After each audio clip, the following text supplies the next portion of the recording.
Singer Easy Repair. Easy Repair තුළින් අපි ඔබට කියා දෙන දේ ආරක්ෂාකාරී පියවර අනුගමනය කරමින් කිරීම වඩා වැදගත්. ඒ නිසා මේ වීඩියෝ තුළ ඔබ වඩාත් ආරක්ෂාකාරී විය යුතු තැන්වලදී මේ දැක්වෙන අයිකොන් වලින් එකක් හෝ කිහිපයක් මගින් ඔබව දැනුවත් කරනු ඇති. හොඳයි. අද අපි බලමු අලුතෙන්ම වොෂින් මැෂින් එකක් ගෙදරට ගෙන ආපුවාම කොහොමද ට්‍රාන්ස්පෝර්ට් බ්‍රැකට් එක ඉවත් කරගන්න කියලා. මේ විදිහේ බොහොම සුරක්ෂිත ඇසුරමකයි ඔබට වොෂින් මැෂින් එක ලැබෙන්නේ. මුලින්ම සුදුසු ස්ථානයක වොෂින් මැෂින් එක තියලා මේ ආවරණ නැත්නම් මේ පැකින් එක එකින් එක හිමින් සිරුවේ ඉවත් කරගමු. මේ පැකින් එකේ උඩ පියන විවෘත කරාම ඔබට මුලින්ම දකින්න පුළුවන් රෙඩ් ගාඩ් එක. මේ තියෙන්නේ රෙඩ් ගාඩ් එක. ඒක අපි පසු සවි කරගන්න ඕන වොෂින් මැෂින් එකට. ඒක නිසා එක පැත්තකින් තියලා අපි පැකින් එක ඉවත් කරගමු.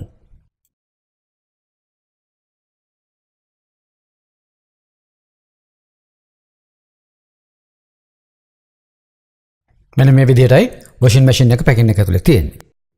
දැන් වොෂින් මැෂින් එකේ පියන ඇරලා ඒක ඇතුලේ තියෙන යම් යම් උපාංග කීපයක් අපි ඒවත් එකින් එක ඉවත් කරගමු. මේ වොෂින් මැෂින් එකට ජල සැපයුම ලබා දෙන බටේ. මේක අපි පස්සේ සවි කරගන්න ඕන නිසා පැත්තකින් තියමු. ඊළඟට රෙඩ් ගාඩ් එක සවි කරගන්න තියෙන ඇන. මේ ට්‍රාන්ස්පෝර්ට් බ්‍රැකට් එක ගැලවීමේ උපදෙස් අඩංගු පත්‍රිකාව, සිංග වගකීම් සහතිකය, මේ වොෂින් මැෂින් එක භාවිතා කිරීමේදී අවශ්‍ය වන උපදෙස් අඩංගු අත්පොත නැත්නම් මැනුවල් එක, මේ හැමදේම අපිට පසු අවශ්‍ය වන දේවල් නිසා පරිස්සමෙන් පැත්තකින් තියලා දැන් වොෂින් මැෂින් එක මෙන්න මේ විදිහට හරබලා පරිස්සමෙන් දික්කතට බිම දිගා කරන්න. මෙන්න මේ විදිහට. ඊට පස්සේ මේ පසුපස ආවරණය ඉවත් කරගන්න.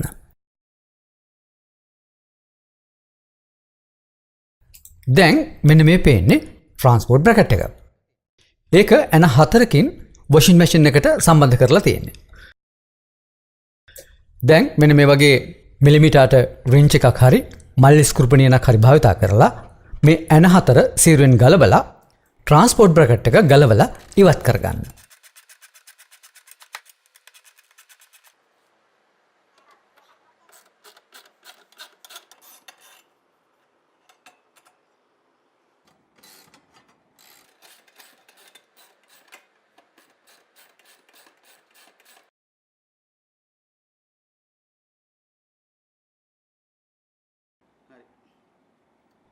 දැන් ඔබට පේනවා නේද ට්‍රාන්ස්පෝර්ට් බ්‍රැකට් එක ගලවපු තැන හිස් ඇන සිදුරු.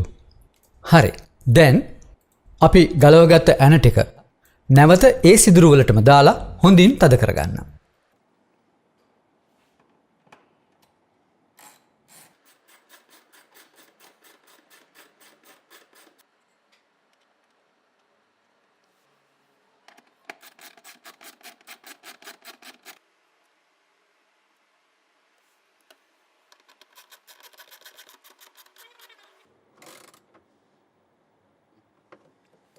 දැන් තියෙන අපිට රෙඩ් ගාඩ් එක හයි කරගන්න.